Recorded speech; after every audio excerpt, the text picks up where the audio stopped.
Hello friend, welcome to the channel pharmacy dictionary. आप देख रहे हैं हमारा मेडिसिन रिव्यू एक्सक्लूसिव सीरीज। इस सीरीज में हम बात करते हैं कुछ इंपॉर्टेंट मेडिसिन के बेसिक इंडिकेशन के बारे में, उनके एक्टिव कॉन्स्टिट्यूएंट के बारे में, साथ में उनके काम करने का तरीका यानी कि उनके मैकेनिज्म ऑफ एक्शन के बारे में। आज हम जिस ड्रग के बारे में बात करने वाले हैं, इसका जो ब्रांड नेम है वह है डाइक्लोटल MR। डाइक्लोटल MR यानी कि एक ऐसा ड्रग जो कि आपको कब काम आता है, कब लेते हैं, जब आपको मसल्स में पेन हो रहा हो और पेन के साथ साथ थोड़ा फीवरिश चीज़ें हों, या फीवरिश चीज़ें होना जरूरी नहीं है बट एक सिम्टम एसोसिएट हो सकता है, और आपके मसल में बहुत दर्द हो रहा होगा, थोड़ा ऐंठन आ गया हो, जैसे अपन बोलते हैं ना मलक गया है, लचक गया टाइप का, वैसी कुछ फीलिंग आ रही हो, तो उस केस में उस म्यूकोस्केलेटल पेन को कम करने के लिए डाइक्लोटल MR ड्रग को प्रिस्क्राइब किया जाता है। ये एक प्रिस्क्रिप्शन ड्रग है, उसे डॉक्टर की सलाह पर ही लेना है। मैं बस आपको बता रहा हूँ कि ये काम कैसे करेगा। इसके दो नाम से आपको थोड़ा बहुत समझ सकते हैं, जैसे डैक्लो है तो ये डैक्लो से मिलकर बना है आपका डाइक्लोफेनेक, और ये जो आपका MR है इसका मतलब होता है मसल रिलैक्सेंट। तो आखिर इसके अंदर कौन कौन से एक्टिव कॉन्स्टिट्यूएंट हैं? इस ड्रग में 3 कॉन्स्टिट्यूएंट का कॉम्बिनेशन है। पहला है आपका डाइक्लोफेनेक सोडियम, दूसरा है आपका पैरासीटामोल, और तीसरा है आपका क्लोरजोक्साजोन। तो यहाँ पे ये जो पहले ड्रग हैं, पहला वाला ड्रग यानी कि आपका डाइक्लोफेनेक और दूसरा वाला ड्रग यानी कि पैरासीटामोल, ये NSAID कैटेगरी को बिलोंग करते हैं। NSAID कैटेगरी क्या होता है मैं आपको सब समझाऊंगा, और इसके काम करने के तरीके को भी आपको समझाऊंगा। सबसे पहले हम बात कर लेते हैं इसके बेसिक मैकेनिज्म ऑफ एक्शन की। ये जो NSAID कैटेगरी के ड्रग हैं वो स्ट्रॉन्ग एनाल्जेसिक, एंटीपायरेटिक और एंटी इन्फ्लेमेटरी ड्रग होते हैं। वो उसके ड्रग के सब क्लास के ऊपर डिपेंड करता है कि उसका मेन एक्शन क्या होगा। तो फिलहाल यहाँ पे हम अगर हम बात करें NSAID क्या होते हैं, तो इस NSAID का फुल फॉर्म होता है non steroidal anti inflammatory drug. ऐसे ड्रग जो कि 3 कंडीशन में राहत देंगे। पहला आपका पेन को कम करने का काम करेंगे, दूसरा आपके इन्फ्लेमेशन को कम करने का काम करेंगे, और तीसरा आपके फीवर को कम करके राहत देने का काम करेंगे। यहाँ पे जो आपका डाइक्लोफेनेक है वो पेन के रिस्पॉन्सिबिलिटी के कम करने का काम करता है, और ये जो पैरासीटामोल है बेसिकली स्ट्रांगली यूज होता है फीवर को कम करने के लिए। चूँकि दोनों को साथ में देंगे तो ये सिनर्जिस्टिक इफेक्ट काम करता है, और ये भी पेन के लिए काम करता है। फीवर को कम करने के साथ साथ पेन को कम करने की कैपेसिटी भी होती है। तो ये कैसे काम करते हैं देखो, NSAID पेन के परसेप्शन को कम करता है via affecting the prostaglandin synthesis. यानी कि अगर मैं ये कहूँ कि ये कोई व्यक्ति है और इस व्यक्ति के किसी पर्टिकुलर पार्ट में चोट लगी है तो इस व्यक्ति को पेन होगा। अब बेचारे का मुस्कुराहट गायब हो जाएगी यहाँ से पेन आना शुरू करेगा। तो इस पेन के पीछे जस्ट एक्टिविटी स्टार्ट हो जाती है किसकी? आपके प्रोस्टाग्लैंडिन की। मतलब वहाँ पे प्रोस्टाग्लैंडिन बना, और प्रोस्टाग्लैंडिन के बनते ही यहाँ पे उसको पेन का सामना करना पड़ा। पेन के साथ साथ इन्फ्लामेशन भी वहाँ पे होने लगेगा। तो ये 2 चीज़ें इसकी हुई। लेकिन ये प्रोस्टाग्लैंडिन बना कैसे? थोड़ा नीचे से ऊपर जाते हैं, रिवर्स में जाते हैं। तो ये प्रोस्टाग्लैंडिन बनता है कॉक्स पाथवे के थ्रू या तो लॉक्स पाथवे के थ्रू। ये कॉक्स के 2 बायोफर्गेशन हैं, एक है COX-1 और दूसरा है आपका COX-2। ये COX-1 और COX-2 दोनों रिस्पॉन्सिबल होते हैं इन्फ्लामेशन के प्रोसेस के स्टार्ट होने के लिए। तो ये जो COX बनता है ये यहाँ शुरू होता है एराकिडोनिक एसिड से। एराकिडोनिक एसिड यानी कि एक प्रिकर्सर है बोल सकते हो, जो कि इस व्यक्ति के सेल के डैमेज होने के साथ ही शुरू हो जाता है और फाइनली खत्म होता है प्रोस्टाग्लैंडिन के सिंथेसिस के साथ में। तो ये प्रोस्टाग्लैंडिन बना इसलिए इसको पेन का एहसास हुआ। अब हमको इसको पेन से राहत देना है, इसके जो क्रैम्प जनरेट हुआ है मसल्स में उससे इसको राहत देना है, स्टिफनेस से उसको राहत देना है। तो हम इसको दे रहे हैं आज का ड्रग यानी कि डाइक्लोटल ड्रग। ये क्या करेगा? ये आपके इसी प्रोस्टाग्लैंडिन के सिंथेसिस को अफेक्ट करेगा। Why affecting COX। यहाँ पे ये COX को इनिबिट कर देगा। जब COX इनिबिट हो जाएगा तो आपका प्रोस्टाग्लैंडिन की सिंथेसिस भी इनिबिट हो जाएगी, और प्रोस्टाग्लैंडिन की सिंथेसिस इनिबिट हो जाएगी तो इस प्रोस्टाग्लैंडिन की वजह से जो पेन जनरेट हो रहा था उसको भी आप कम कर सकते हो। तो ये आपका NSAID ड्रग काम करते हैं।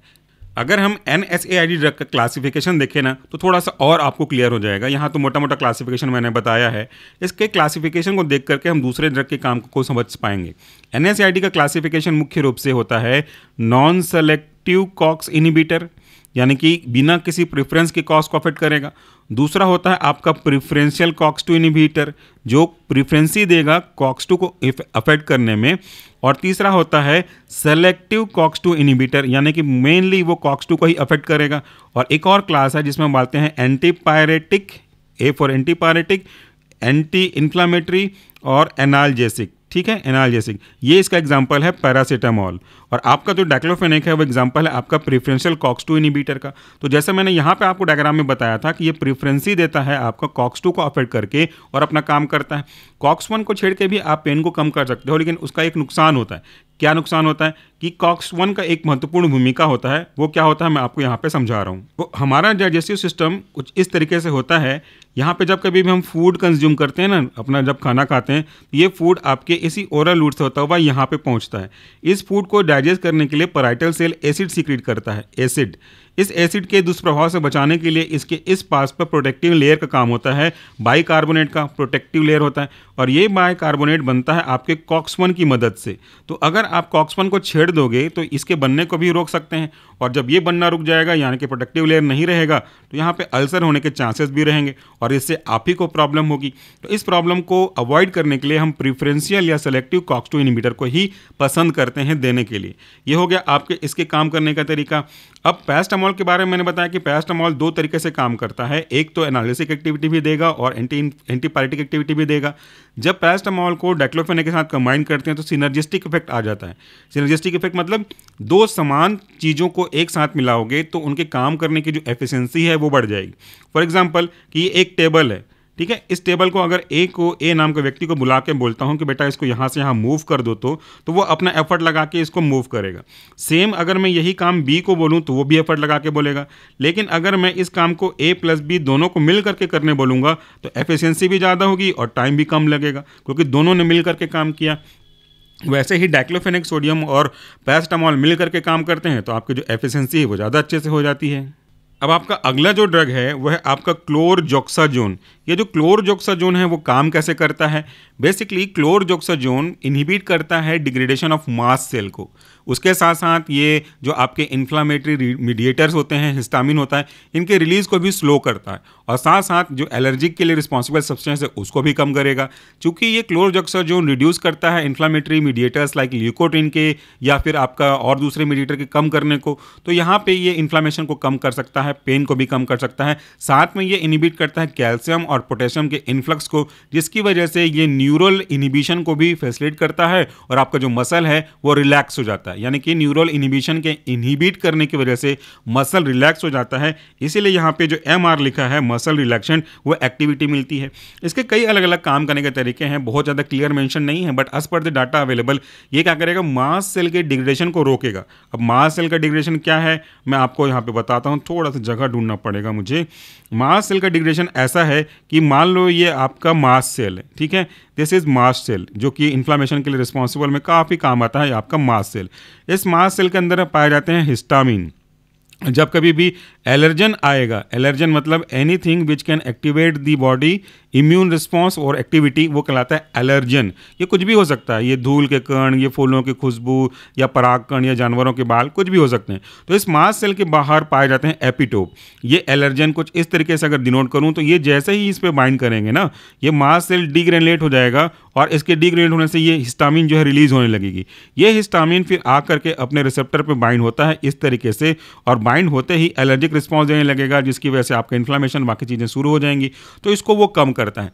साथ में जो आपके नर्व होते हैं ना, उस नर्व में कंडक्शन करने के लिए, मसल्स के अंदर जाने के लिए, न्यूरोट्रांसमीटर रिलीज होने के लिए कैल्शियम और पोटेशियम का इन्फ्लक्स बहुत जरूरी होता है। तो उन इन्फ्लक्स को भी रोकता है और इसीलिए मसल्स को रिलैक्स कर देता है। जो आपका लचकने वाली प्रॉब्लम है, स्टिफनेस वाली प्रॉब्लम है, उसके पीछे रिस्पॉन्सिबिलिटीज़ वाले न्यूरोट्रांसमीटर को इनहिबिट करेगा और उस स्टिफनेस से आपको राहत दे देगा। तो इस तरीके से ये तीनों चीज़ें मिल करके एक साथ काम करती हैं और आपके पेन को, आपके कॉन्ट्रैक्शन उस पर्टिकुलर मसल, स्केलेटल मसल को रिलैक्स करके आपको राहत देने का काम करती है। इसको बनाने वाली कंपनी के बारे में शायद मैंने नहीं बताया, यह है आपका ब्लू क्रॉस। तो ये था हमारा आज का वीडियो जिसमें हमने बात किया डाइक्लोटाल के बारे में। आई होप कि आपको कॉन्सेप्ट जो है समझ में आया होगा। Thank you so much for watching this video. नमस्कार, टेक केयर।